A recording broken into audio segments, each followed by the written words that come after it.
Assalamualaikum warahmatullahi wabarakatuh.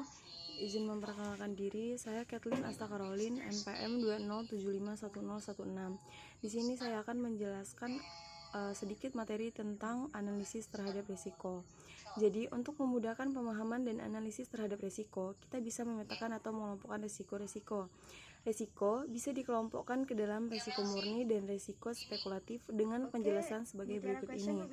1. Risiko murni atau pure risk adalah risiko di mana kemungkinan kerugian ada tetapi kemungkinan keuntungan tidak ada, atau bisa disebut juga risiko yang tidak sengaja. Beberapa contoh risiko tipe ini adalah risiko bencana alam, gempa bumi, kecelakaan, kebakaran, dan lain-lain. Risiko yang kedua yaitu risiko spekulatif, adalah risiko di mana terdapat kemungkinan kerugian dan juga keuntungan, atau bisa juga disebut risiko yang disengaja. Contoh tipe risiko ini adalah usaha bisnis yang pada suatu ketika bisa mengalami keuntungan, namun juga bisa mengalami kerugian, hutang piutang, pedagang berjangka, perjudian, dan lain-lain. Di samping kategorisasi murni dan spekulatif, risiko juga bisa dibedakan antara risiko yang dinamis dan yang statis. 1. Risiko statis biasanya berupa kondisi alam yang tidak dapat dirubah atau dikendalikan oleh manusia, seperti terjadinya angin badai, tornado, atau petir. Yang kedua, risiko dinamis muncul dari perubahan kondisi tertentu. Sebagai contoh, perubahan kondisi masyarakat, perubahan teknologi, munculnya jenis-jenis risiko baru. Misal, jika masyarakat semakin kritis, sadar akan haknya, maka risiko hukum yang muncul karena masyarakat lebih berani mengajukan gugatan hukum terhadap perusahaan akan semakin besar. Selanjutnya, risiko juga bisa dikelompokkan ke dalam risiko subjektif dan objektif dengan penjelasan sebagai berikut ini. 1. Risiko objektif adalah risiko yang ditarik berdasarkan pada observasi parameter yang objektif.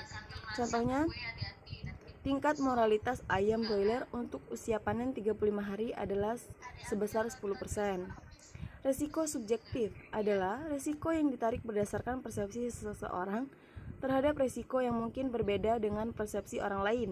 Contohnya, tingkat keparahan serangan hama pada tanaman padi yang bisa dianggap tinggi oleh satu petani, namun bisa juga dianggap rendah oleh petani lainnya. Nah, dalam manajemen atau pengelolaan risiko, terdapat beberapa jenis risiko menurut Howard, yaitu 1. Risiko produksi, 2. Risiko harga atau risiko pasar, 3. Risiko keuangan atau kredit, 4. Risiko kelembagaan, 5. Risiko manusia. Yang pertama, risiko produksi.